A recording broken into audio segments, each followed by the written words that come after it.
Good afternoon, everyone. Happy Friday. Make sure I've got enough.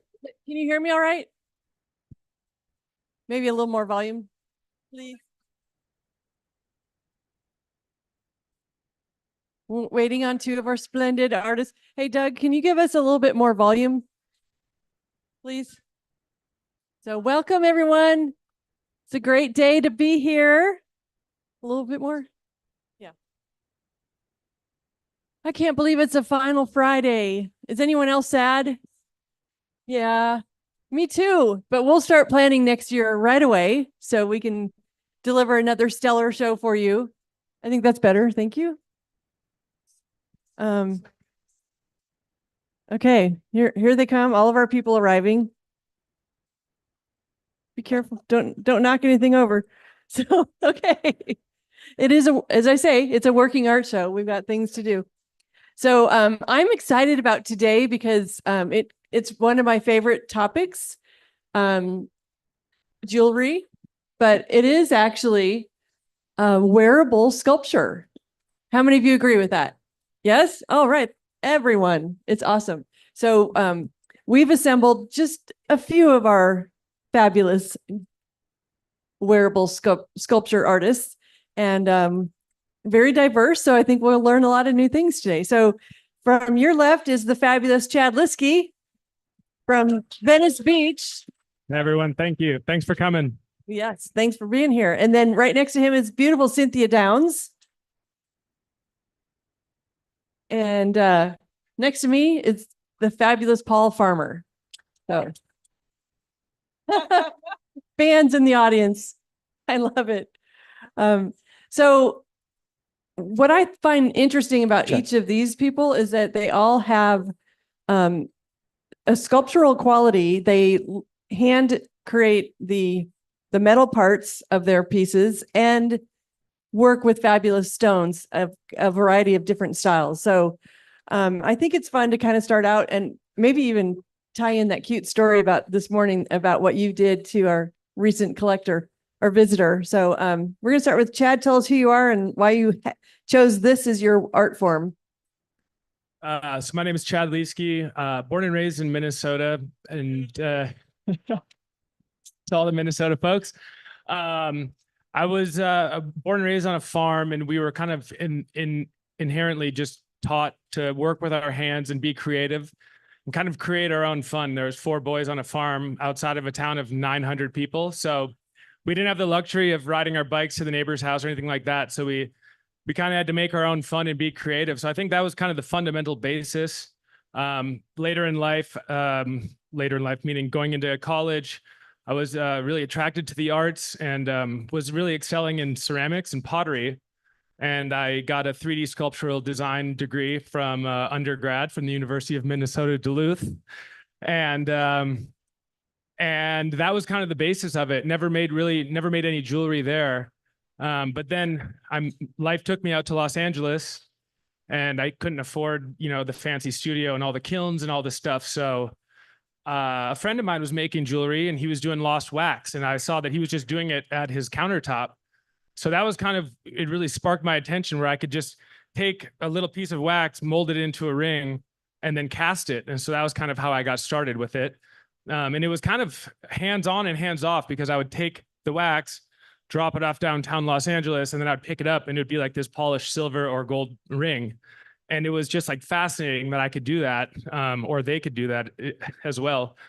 So that was kind of the fundamental basis there. And then got into setting stones, and, we can get into all that later. But the story that you wanted me to share it, I was introed to this show from my grandparents when I was 15. And they asked me what I wanted to be when I grew up. And I told them I want to be an artist. And they said, well, if you want to learn how to make a living being an artist, we'll take you to a show. So they took me here 22 years ago. And what's crazier is that there was a young boy named Max. He was 14, I think, 13. And yeah, his grandma brought him here, and his Christmas present was his grandma flew him and her from Dallas. And they spent 3 days at this show talking to the artists and walking around and getting to know everyone. And he wants to be a jeweler. And so I got his number and I got his grandma's number, and I sent him a care package with a starter kit of how to do lost wax. And he has reached out to me 2 days ago, and I was like, make 5 rings because the first 5 are going to be a little iffy. I want you to make 5, and then we'll pick best 2. And he's like, hey, Chad, I made 2 and I can't find a damn thing wrong with them. So I'm ready to cast. So I put him in touch with the same facility that cast my first ring, and he'll be making 2 rings coming up here soon. The magic of this. Yeah. All right, Cynthia, tell us why you chose this as your art form. Actually, You have to hold this really close. okay, like this. Okay. I grew up always liking stones and picking up pebbles in my driveway and marbles, anything that was small and beautiful, and fossils. But the practical side of me and my family was that I would go to work. So I was in the corporate world for 25 to 30 years. And in that last 10 years, I was living in Boston and I decided to go to Mass College of Art. So they taught me, I mean, it just opened up this world. I felt like Alice going through the looking glass, learning different techniques, talking to people that knew how to talk about something besides sports cars and baseball, yes, golf, sports in general. So it was really nice to be with this group of creative people, to learn a technique, to allow myself to just go wherever I wanted. I wished actually I had brought in my first project that I ever did. I brought in a giant agate slice. I'm sure you've all seen those. And I wanted to make a Wonder Woman belt. And of course that dates me a little bit, but that's what I did. Everyone was saying that's a little ambitious, but I enjoyed it, and I actually completed that in my first class. So I went on and on to take other courses and knew that my passion lied there and that I really had to move on. And by the way, the reason I did do it was because of that piece, that slice of agate, and looking at anything that seemed unusual and Mother Nature made. And I knew I could create work around that. So that was my beginning. I would love to see that piece. I will bring it in. Bring it in. And Linda Carter lives here. Does she? So maybe we really? could get her in to see if she wants to buy that Wonder Woman belt. Right? That would be funny. Yeah, I should figure out how to make that happen. So, all right, Mr. Farmer.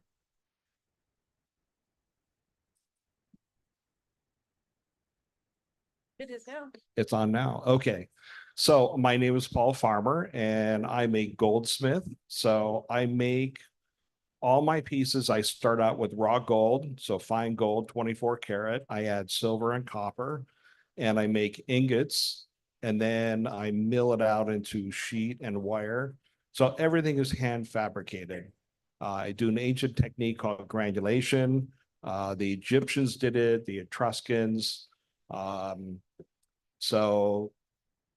About 2 years ago, I ended up teaching a workshop in Italy, in Vicenza, Italy, which is the capital of goldsmithing, and that's Etruskia. So it's all Etruscan, everything there, but they won't teach it.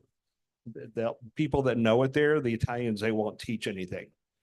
So anyway, but it's kind of one of the people that I met here at the show, a really good client.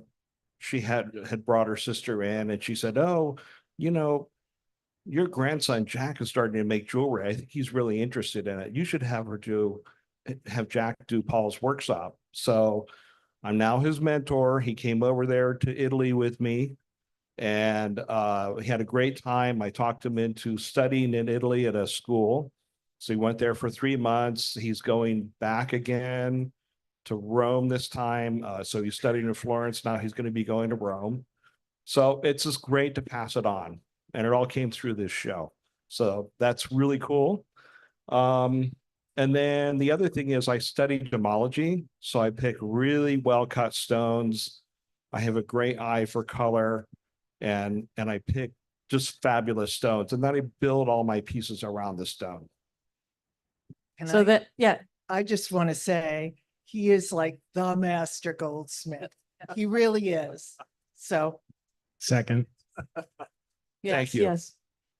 And I'm wearing a little bit of everyone today. I have Cynthia earrings, a Paul Farmer. I went subtle.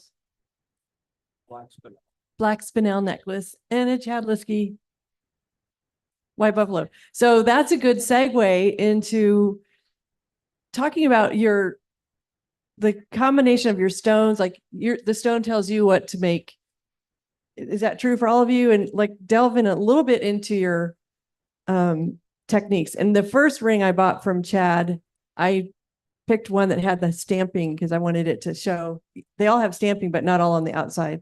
But Yeah, and by the way, your work just continues exponentially to get more amazing. well, thank you. And I feel honored to be here. When I got into the show was like a big moment because I was able to meet all these unique buyers and all these people that were inspiring me to make work, but also like kind of pushing the boundaries. And with like the people here that I'm working alongside, I knew that the bar was really high. So it's forcing me to be better and better every time I make a new ring. And so I really enjoy that that camaraderie that we all have here and pushing each other. And you know, I have these guys to look up to who have been doing it a lot longer than I have. So wanted to get that out of the way. There's a lot of respect to these guys here. Hell of jewelers, and a lot of inspiration for someone like me. I'm on year 3, and it's been transformative for me. I guess where it starts, I was attracted. I was just a fan of the turquoise rings, and that was kind of what I was really into. And it was interesting when once I started taking the initiative to actually be an artist or to be a jewelry maker. My wife and I moved into a new place in Los Angeles, California. And it just so happened to be that our next door neighbor, literally next door, owned a casting facility where he would cast gold and silver.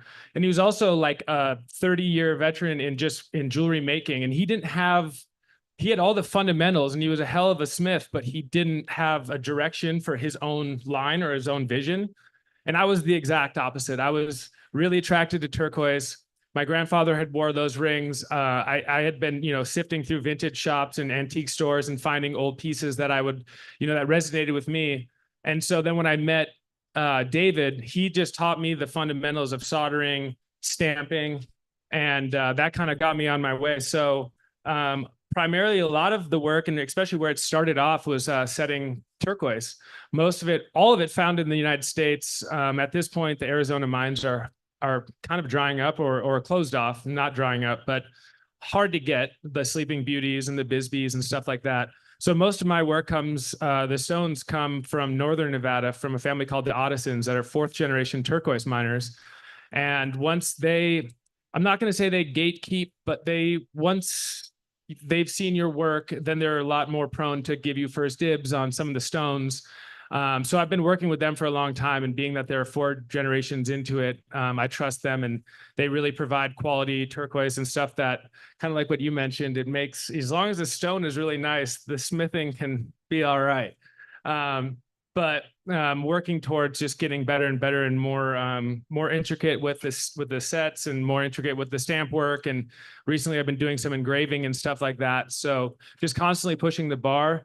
And what I will say too is, with being at this show, I've had opportunities to work with some gems and some stones that I primarily wouldn't. And, taking on commission work that at first seems maybe out of my league, but as it all goes through, it's just pushing me to become a better artist.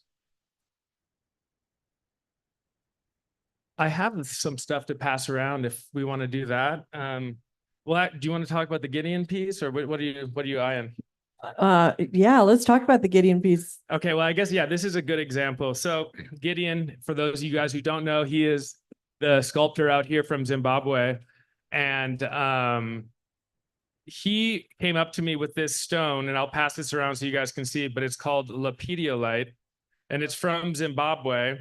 And it's not a cabochon, which is like a flat laying stone that I'm used to setting. It's a very like, it's a rock, you know, it's a very oblong, Is it attached yet? asymmetrical. Yeah, it's all set. Okay. But he came to me with this idea, and we started talking about back and forth and gold or mixed metals, and we ended up doing an engraving that says Tefatsua, which is his middle name. And there's a deeper meaning, and I don't want to put words in his mouth, but let's just say warrior.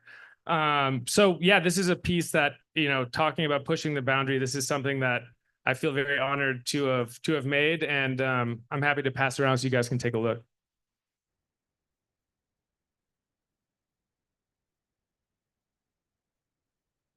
All right.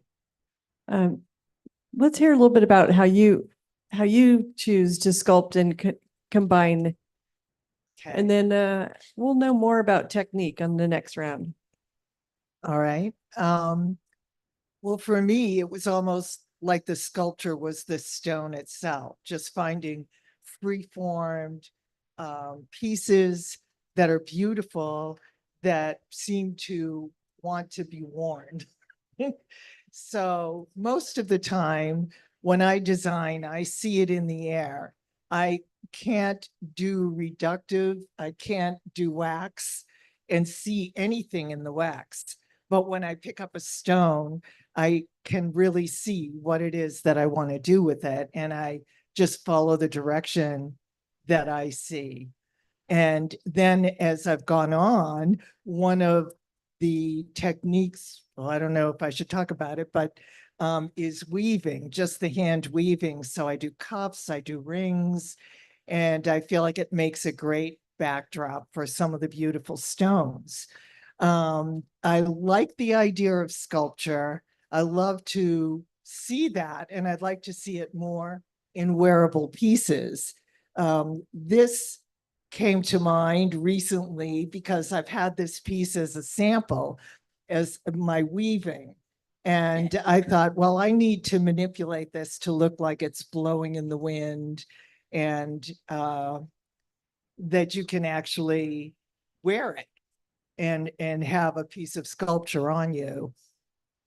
So that's what I did. And of course I have to add a stone just to balance it out. It can't be all about the metal all the time.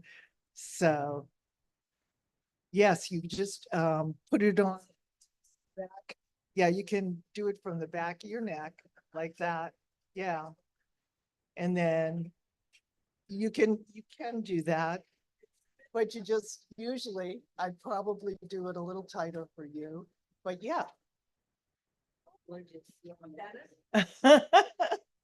It looks great. So anyway, so either the stone, well, I have other work to pass around too, which will show you what I do. I love to add lots of stones in a setting, and I call those pieces like that my tidal pools. And it gives me an opportunity to set a variety of stones that will flow around your wrist. And it is a piece of sculpture in its own way. It really is. But any way I can find to set things is what I like to do. So what I heard you say, you don't do anything carved in wax, and you don't Oh. draw anything. You just see it and I create it. just see it, and I can't do that, and I can't draw for people. I draw stick figures, and that's about it. So basically, if someone wants to see something before I make it, they're usually familiar with my styles, and they trust me with what I'll do with those stones. But for the most part, I will end up cutting the metal and pounding it out, or doing what I have to and showing you what it is that you're getting. But basically, yes, it just is in the air and I do it. Well, that's Hard to great. say. Hard to explain. Okay. We do want to pass this beautiful thing, Oh, jewels, around. And maybe once they've been passed around, if people have questions about what they've looked at, that would be kind of fun to get some. And Okay, Paul, you are the master at the goldsmithing and the granulation, and you also have some of the most fabulous gemstones, including the one around your neck. Okay, so I just want to say one thing. Each of us, although our look is very different, you can tell that we love the stones we're working with. And you look at Chad and he's just, he's got this, this drive to make these pieces because he loves what he's working with. And the same thing with Cynthia. She has things that you won't find anywhere else. They're just amazing. And so I just wanted to say that because it's what we all have in common. So I do an ancient technique called granulation, and it's a bunch of little granules of gold that I make. I use wire and I cut it little snippets and I melt them and they become a ball, a granule of gold. And then I do them in different patterns. It's an ancient technique. It's 5,000 years old. The Egyptians were doing it, the Etruscans, Byzantines. There was something that was pulled out of a parking lot that was being they were doing a demolition thing and they were taking up a parking lot and it was in Israel and they pulled this out and all they did was they stuck it on a model's ear and it's like, oh my God. And it was very similar to things that I've made. It's just something that, it lasts forever. There was another piece that was in a museum in South Korea. And I'm like, wow, that's like, look, this piece is almost exactly what I have, but I just came up with it on my own. So there's other people out there doing it. But it did die for about 500 years and it started coming back. And so, so I work with stones. For instance, okay, you talked about this necklace. So I hand make the necklace. It's all hand woven. This pendant is called sphene. So it's spelled like sphere, S-P-H-E-N-E. It's just with an N. It has all this play of color. It's just a fabulous stone. I have them in different sizes. And I think after the show, this might be mine. So I just look for really unusual stones and a design around them. So this piece here is a natural abalone pearl. It's very large, has all kinds of different colors in it. And sure. Okay, so pearls, most pearls at this point are cultivated. They put a nucleus on the inside. This does not have any nucleus. It's grown in an abalone. And you've heard of mother of pearl. So all those colors of mother of pearl occur in a natural pearl, but they're very extremely rare. So what I did was I used the colors to decide what stones I was going to do. So there's a spinel, which is this one's kind of a raspberry purple, blue zircon. I have some sapphires and diamonds. And then this spins. So as a person wears it, this moves. The pendant has movement to it. So that's sculptural, but how cool you get to wear it and it moves around. So there's a Montana sapphire that's blue. What else is in there? Tourmaline. And then there's a big tourmaline on the top from a mine in Brazil that's a beautiful blue-green. The mine has been closed for years, and every once in a while, I'll find one of these. I think I've seen 10 in my whole life. Like over 30 years, I've seen 10, right? And I bought 7 of them. So yeah, it's just like if I find something I have to have, and I know I've got an idea, I'm gonna come up with an idea for a piece. And the chain is all handmade as well, hand woven.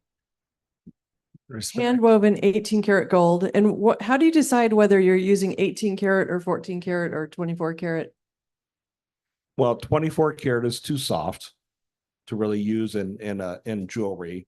I use 18 karat. Anything that's fine jewelry is going to be made in 18 karat. it just has this beautiful luster to it.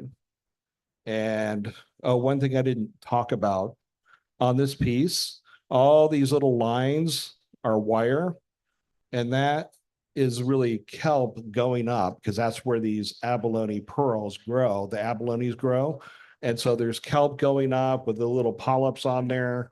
It's so everything about it, I thought about what I was using. It's a museum piece, but it Oh, should be worn by completely. somebody. Yeah, I don't want to pass that one Yeah. around now. Accepting one's- models. This one's staying up here. You can come look later or go to his studio, but it is definitely sculpted artwork to wear around your neck. So anyone need to have this right now? You also, your award-winning or your emerald that's in the book. Oh. I do have several pieces that got published.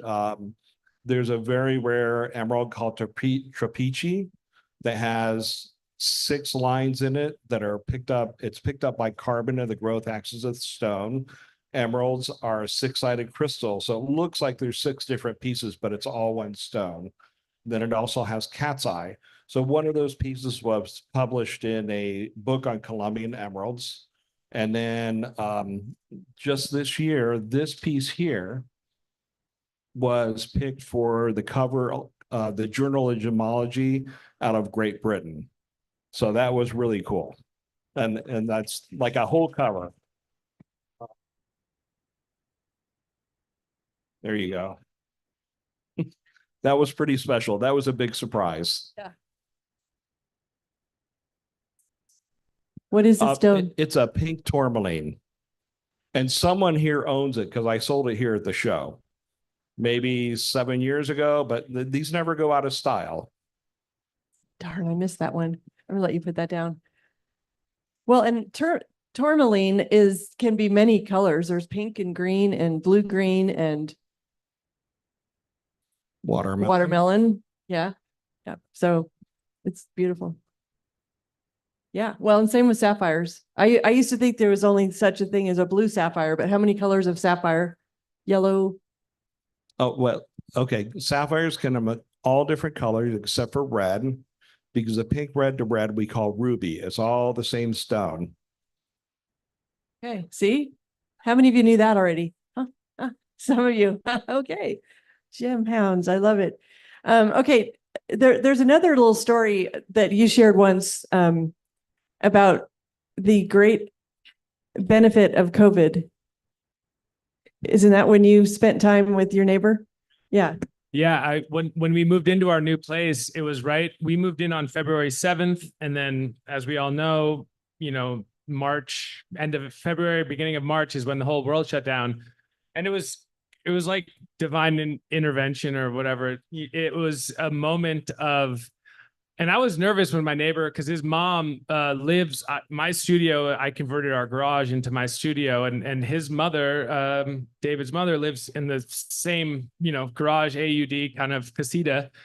And she was like, "What are you always doing out here?" And I was like, "Making jewelry and furniture and this and that." And she's like, "Can I see some of your stuff?" And she's like, "David does this." And so I put together some work that I felt comfortable showing this guy. And after like 2 weeks of stalling, I just showed him after he called me out. And he's like a Venice Beach local. And for you guys who don't know Venice Beach, it's kind of a tough neighborhood, and they really have pride in their own people. And if you're an outsider and you have blonde hair and you look like you could surf, they're going to hate you. So he wasn't he wasn't really warm at first, but when I showed him my work, he was really intrigued. And then he invited me up to his studio, and it was a transformative time in my life where he had let go of the people that worked with him because it was just all unknown as to what was happening.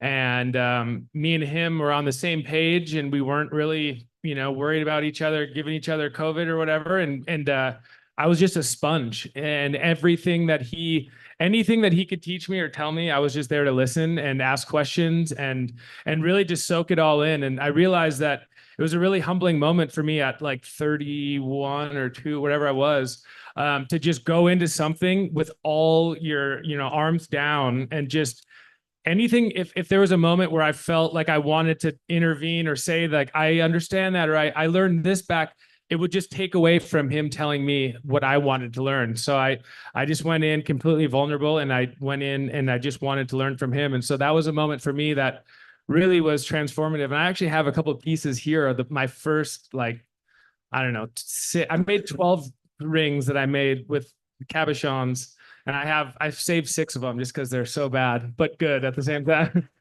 But it's like it's for me, it was like a moment of looking back, and because we can all get caught up in our own work and in the rat race, not like, corporate life, but we have our own, expectations. And when we see other people, it's impossible to not be inspired, but also like compare. You're like always trying to become where you wanted to go.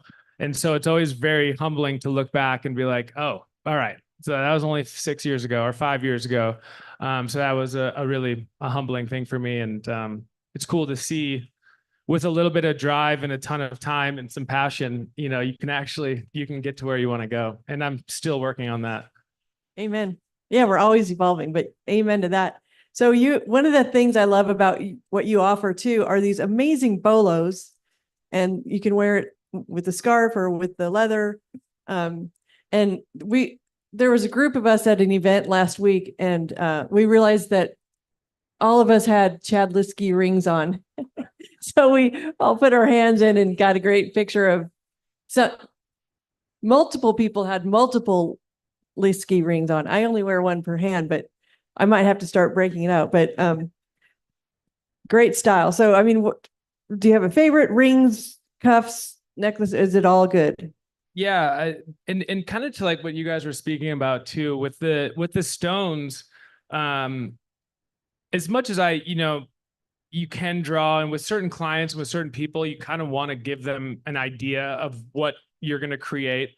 But in a lot of scenarios, I do let the stone speak to me as well, where, if it's an oval, Royston stone on, I want to have it simplistic, or I want to make this one, if the stone's really dynamic, then I want to keep that simple and let that be the hero and not add too much busyness around it. Or other stones aren't quite as dynamic, and so you want to spruce them up a little bit, or you want to, push yourself to go into another direction, or find something that you see another artist and being inspired by their work, and maybe you do an extra stamp, or you do some filing where you didn't before, or you make it more ornamental than you're used to, and always kind of just pushing the boundary.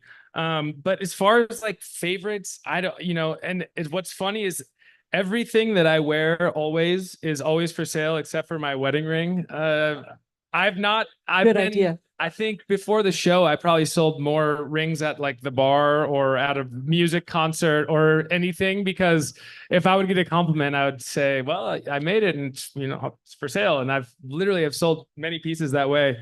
The thing for me, I guess, that is like this stone here is blackjack turquoise. And it's been a really, was that you want to hold? It's been a really popular stone, and it's because it has this dark black sediment to it, and then the turquoise veining goes through it. But with the blackjack stones, you get these like really rich turquoise colors, and then these really rich golds and oranges and yellows, and it just has this really dynamic coloring into it. I have these as well that I'll pass around that you guys can have a look at. Careful, they are taped down, but you can just get a look at some of the turquoises, and you can see like why I'm gravitated towards them, and why for me that's, I think that there is a time and a place for me to get into the, the finer gems, is such as Paul, but I got like another 25 years to get there. But for right now, this is the stuff that I really enjoy working with. And there is a diamond set in there, and some of the engraving stuff. But the stones, really, like the uniqueness about the stones, like what all of us do, is that, like for example, that stone in here, like you can't recreate that. It's like it's one of one, and that gives it value, not quite on the same level as some of the fine gemstones, but it has like this exclusivity that it will never be found again. And they can be close, I mean, this is blackjack as well, but you can, as you can see or not see, it's totally different. And I think that's what keeps us on our toes and keeps us creating new stuff, is that when you get that rare stone, you really want to give it everything it deserves. I'm pretty certain you feel the same way, Cynthia. Sorry. Absolutely.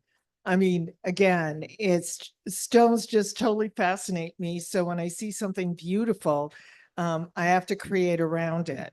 Is many of the tidal pools as I've made before, none of them are the same. So the style may be similar, but depending on your choice of stones or my choice of stones, they all end up flowing differently. And it's just, I don't know, I think it's a wonderful thing to just have a piece that's truly yours. And that piece actually in that picture was somebody's inherited jewelry, and they decided they didn't like any of the jewelry. So I extricated the stones and made that piece. And it's just another great way to change things and still have some meaning in your life. You give them a new piece, but it still has all the meaning and the memories in a different form. And I love how you use quite a bit of fire opal. Is that the right word? Or Yeah, I love opal in Yeah. general. Oh, in that piece, well, I used a lot of faceted stones, which I don't usually use. And at the time, okay, sorry. Okay.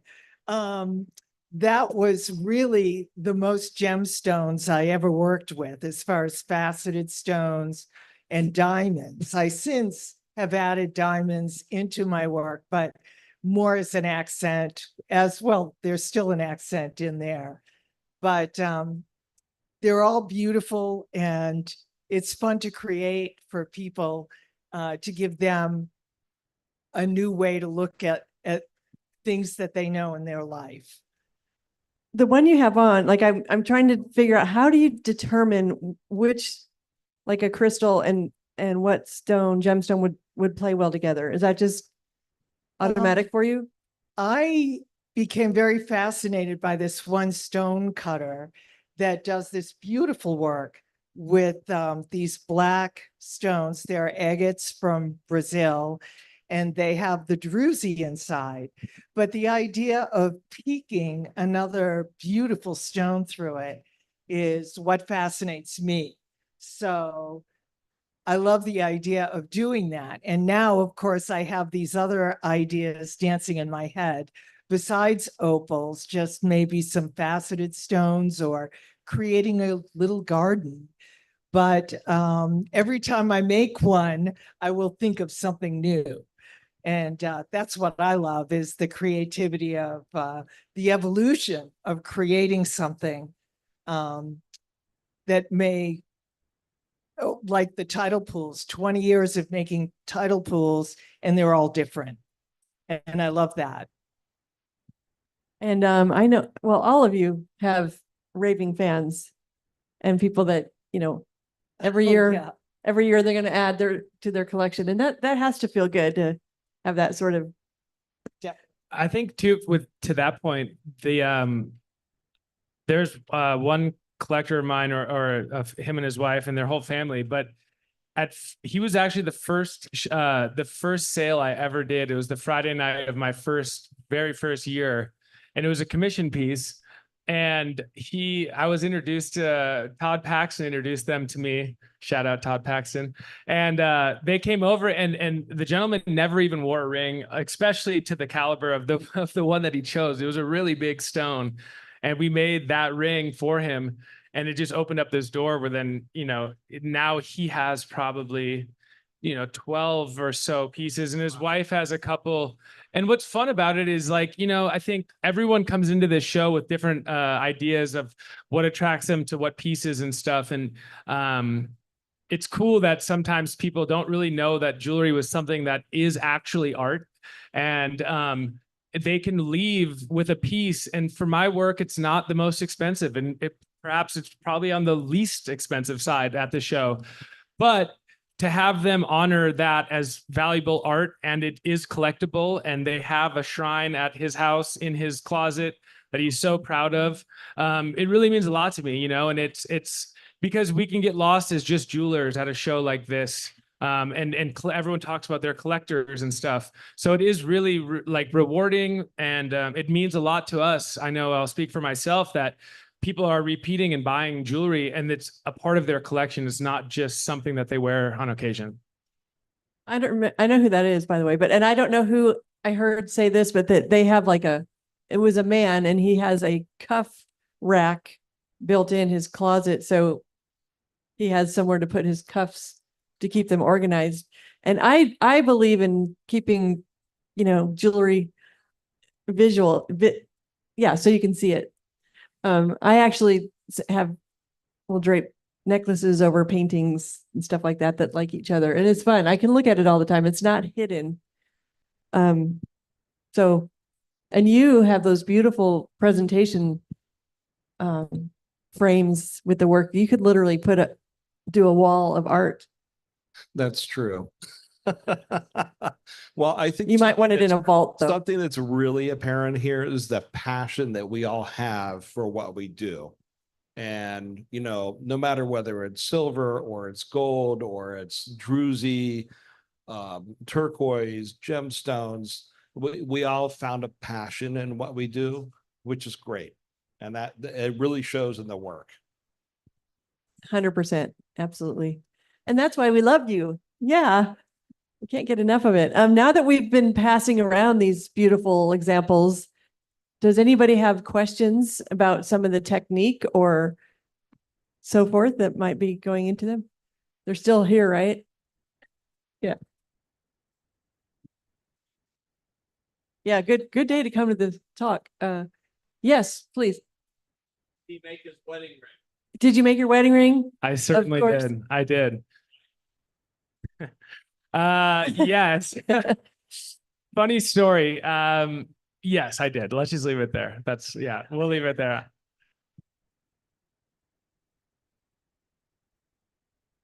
What's that?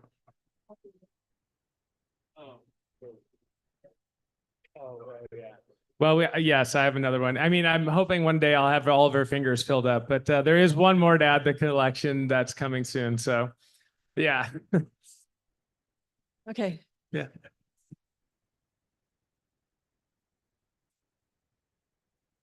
We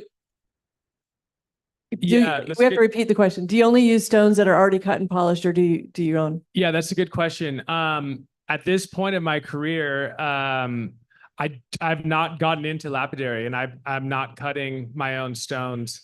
What I've experienced is, like, with the time that I put forth into my pieces, there's just only so much time in the day, and to make my work affordable and to get it out to as many people as possible, I just think that there's someone better at that than me right now. And there's an awesome stone cutter here, Robert Rideau, who's on the other side. And I'd actually bought in stones from him as well. And he's been doing it for 35 years. And I was talking to him about that. And he's just like, maybe at a certain point, but like, it's an art in its own. And it's, I could spend 30 hours cutting one single stone. And so, yeah, that's a good question. Yeah. And Robert's work is fabulous, by the way. So, okay, we'll repeat the question. So,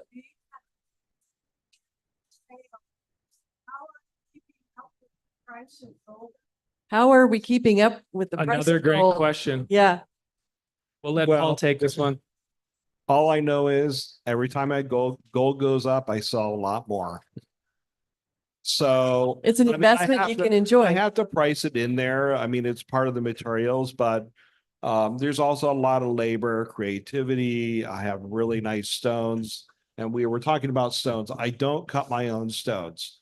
So I study gemology. So I look for really well-cut stones. I can go to a gem show.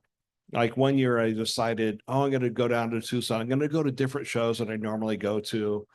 And I only came back with 3 stones because I just didn't find what I wanted. The stone has to speak to me. If it doesn't speak to me, I'm not buying it because how am I going to get the inspiration to make my work? So then I have people, I went back the next week and I went to the people I usually deal with because they have the things that I like and things that work for me. And then I can find some really nice pieces. And I have relationships with, a guy from Colombia for my Trapeci emeralds. They're very rare. It's very hard to find. They mostly come from collectors. Yeah, that's a good question. And I think all of you have people like the artisans. Oh, the lapidary people. I think as we go along, you know the people you want to go back to. And usually they're wonderful and they'll send you a pick box or something if you want more stones during the year. But I know anyone that's been to my booth has seen the azurite blueberry geodes that are spectacular as far as color and the crystals. And everyone always asks me, did you cut those? But as Chad said, there's absolutely no way that you could really do that and still make the jewelry, or for me, weave the silver and gold and try to put something together. It's just almost impossible. So we leave that to the good guys that know what to do. Yeah, it's like a foundry.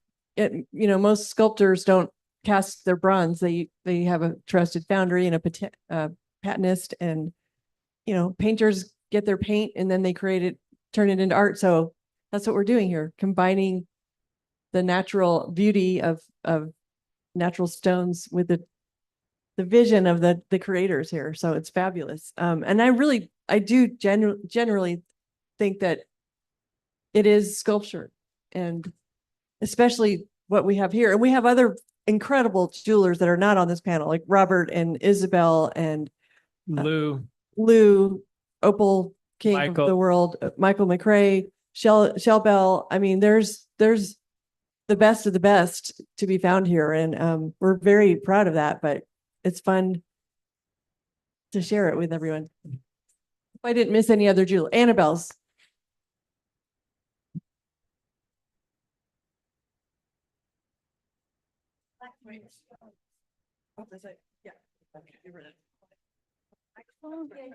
I don't want to talk on the microphone.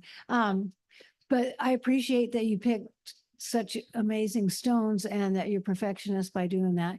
And I had a question for you, Chad. You're talking about stamping stones. What does that mean? So for those who didn't hear, she was asking about stamping stones, and I'm actually not stamping the stones. I'm stamping the silver or the gold around so all of these marks that you see, around the bezel, all of that's all stamped one by one, or like on this bracelet, those are all stamped. So that's a technique that, I've been inspired by, rooting back, to the Navajos. And that was something that they had done. And I've been told that they were actually taught by the Spaniards when they came over, and they would trade expertise with making jewelry for pelts or for weapons or what have you when the settlers were coming over, or the explorers. But it's an old technique, and I actually get all of my stamps are still made and produced on the Navajo Nation. And it's really interesting. And I don't know if this is a question anyone has, but it's something that people come and ask a lot about, my style of jewelry, and being influenced by, the Native Americans. And at this show, as you guys can see, there's a lot of inspiration that come from the Native American people. And for me, it's really, really, it's so, I take it to heart, because the most supportive people of my work are the Native Americans. And when they sell me their stamps, and when when I get my stones from native cutters, it just means so much more to me. And I humbly take this upon myself to have like a small sliver in this technique that's been passed down for hundreds and hundreds of years, and to not just take this as my own, but to appreciate what they were able to accomplish with such lack of technology. Like they achieved so much style, and they achieved it so well with such minimal resources. and they weren't doing it to be cool or to make a scene. It was just, it spoke to them, and that's how they created this type of work that I've been influenced by. And, you know, as someone who's so honored to be in this side of the jewelry making industry or business, to try to take that inspiration and then make it my own, you know, and not fully go into like some of the, you know, the real like Hopi designs or the Zunis, or, you know, really going into some of their symbolism that is theirs. You know, I'm just here to appreciate their style and just humbled to be able to do this for a living. Yeah. Very good. One other great thing is each of these artists all have their benches here where they're working, and you can watch them, you know, create right here on site. All right. Yeah. Oh, it's like Easter. I was thinking when you get a pick box, it must be like Christmas or Easter. You get all this stuff and you get Oh. to choose. It is. I mean, I can't wait to open up. It is like Christmas Yeah. because each one is individually wrapped. So you get to take them all out and stare at them. Thank you. As I knock them over. But it is wonderful. There's nothing like kind of your first viewing of new stones. It's how we feel when we walk up to your studios and see what you've got. So, do you have, I mean, what you showed is a stunning masterpiece museum project, but I mean, is there something you haven't done yet that you want to do? Or is there some piece that you sold that you're like, dang, I wish I'd kept that? Or Well, I'm always trying to create new things, so I keep changing my style. I do really what I have, even though it's a 5,000-year-old technique, it's a very contemporary take on what they were doing. So that's kind of where I am, and I just get the inspiration from the stone. Yeah. so I was just thinking about the fact that this is truly a fine art show, but I have noticed that some people sort of dismiss jewelry almost as fine art, and they may just walk by.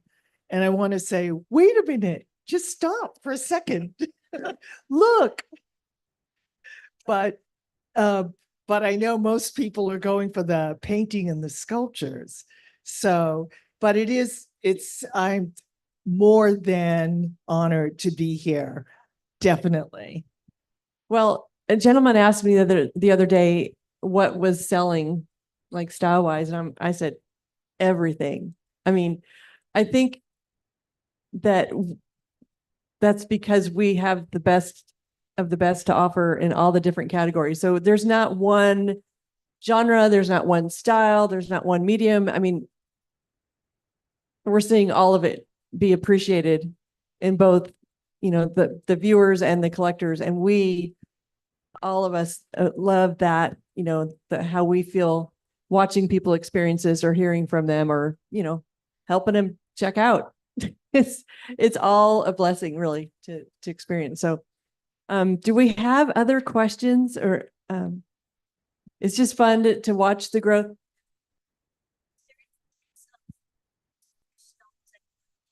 Oh, yes. The question is there any chance of particular stones running out? And that is a yes. Yes, definitely. Sleeping Beauty turquoise being one of them. Oh, absolutely. So mines, basically they find a mine, or they start mining, they find the stones and they start mining. And when it runs out, like particularly in say turquoise, certain stones run out. Sleeping Beauty mine, which I love that color. It works so well with gold. The mine closed about 12 years ago. So what's out there in the universe, this is it. There is no other Sleeping Beauty other than what's already been cut. There was one guy who bought a lot of the rough, and so I think he has some. It's where I've gotten what I'm using for my necklaces. But all the stones are that way. Tourmaline mines, like I mentioned, this one tourmaline that's here, I can't find them. I go to see this woman every year and she's like, I keep looking for old rough and I just can't find anything. but the mining's been closed many, many years ago. And so there's just a finite amount of these resources. Now, sometimes they find something brand new that they've never had before. But as far as certain colors of stones and certain types of things, there's just not that many out there. Bisbee is another one of those. Bisbee is one of my favorites, and Bisbee is my first time ever going to Tucson for the show. I had an opportunity to buy, and it wasn't even that long ago. It was maybe like 6 years ago.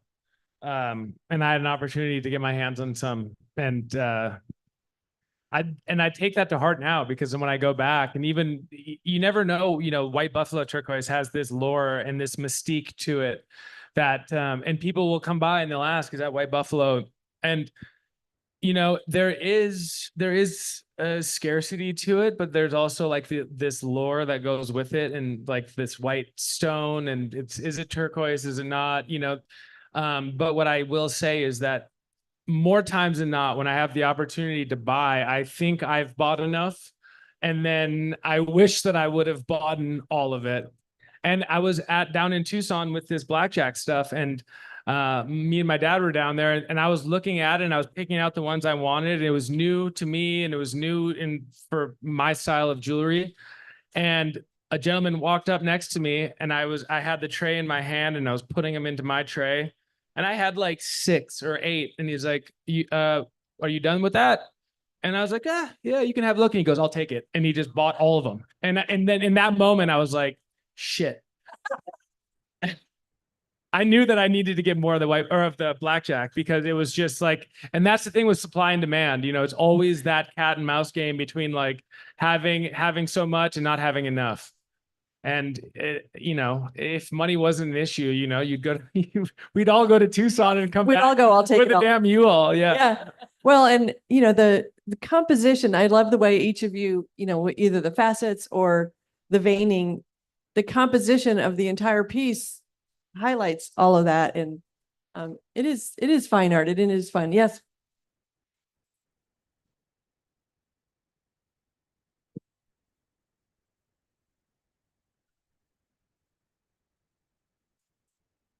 Fabricated. Yeah. The question is do people need to be aware of like fake turquoise and dyed turquoise and stabilized turquoise, colored, epoxied, all that stuff? Yeah, absolutely. And that's why I just put my foot down and just said, like, I will only use turquoise from America's Southwest and not venture into the other stuff, because there's like Hubei turquoise, and that's from China, and they've found massive mines, and allegedly they've closed those now, but I mean, it flooded the market, and the thing is like, just because it's from China doesn't mean it's fake, even though we all kind of think that a little bit about certain things, especially like stones and jewelry and stuff. And there is really nice like high grade Hubei turquoise.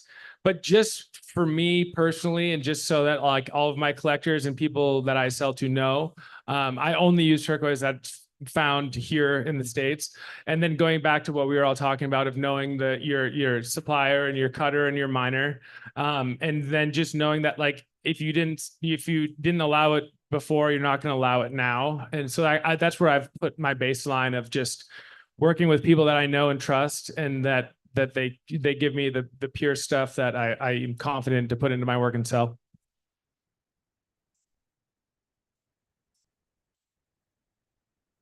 Yeah. Well, and the thing, I was just talking to a customer, a client that walked by, and they were just talking about the weight too of jewelry.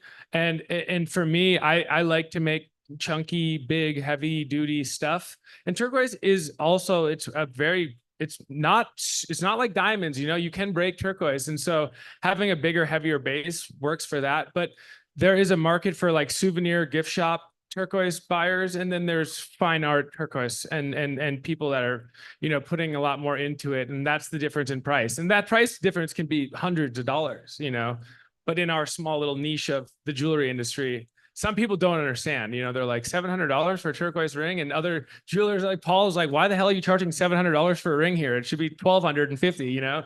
So that's just the back and forth that, trying to play the game of exactly what you just said.